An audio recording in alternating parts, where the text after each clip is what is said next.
ఈ సందర్భంగా మనం లాస్ట్ 1 మంత్గా ఒకసారి తిరుపతి జిల్లాలో మన పోలీసు చేస్తున్నటువంటి విషయాల గురించి కూడా ఒకసారి మీకు తెలియజేయాల్సిన అవసరం ఉంది. ప్రధానంగా లాస్ట్ 2 మంత్స్ నుంచి కూడా మనము మీ అందరికీ తెలిసిన విషయమే, ఈ పబ్లిక్ ప్లేసెస్లో ఎక్కడైతే ఓపెన్గా తాగి న్యూసెన్స్ ఉంటుందో అలాంటి ప్లేసెస్ మీద మనం ఫోకస్ పెట్టడం జరిగింది. దరిదాపు లాస్ట్ 2 మంత్స్లో తీసుకున్నట్లయితే దరిదాపు 400 ప్రదేశాలని మనం శుభ్రం చేయడం జరిగింది తిరుపతి జిల్లాలో.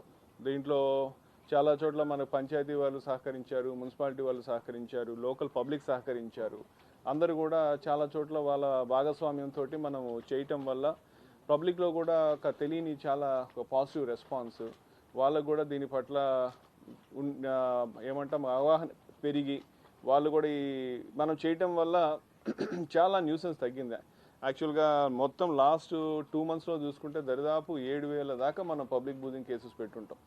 లాస్ట్ ఒక్క నెలలోనే మీకు ఇచ్చాను ఫిగర్స్, దరిదాపు 3,145 కేసులు పెట్టడం జరిగింది.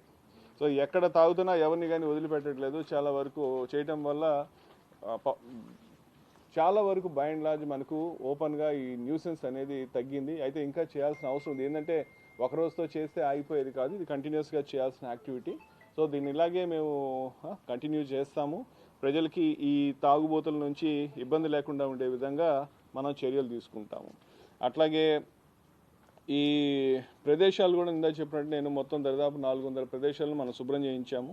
ఇంకా మిగతాయి కూడా ఎక్కడైనా ఉన్నా కానీ వాటిని కూడా ప్రజలు కానీ మాకు కానీ ఇట్లా పలానా చోట న్యూసెన్స్ ఉందని మాకు తెలియజేసినా కూడా దాన్ని పంచాయతీ వారితో కావచ్చు మా పోలీసులు పెట్టి చేసి అక్కడ న్యూసెన్స్ లేకుండా చేసేదానికి చర్యలు తీసుకుందాం.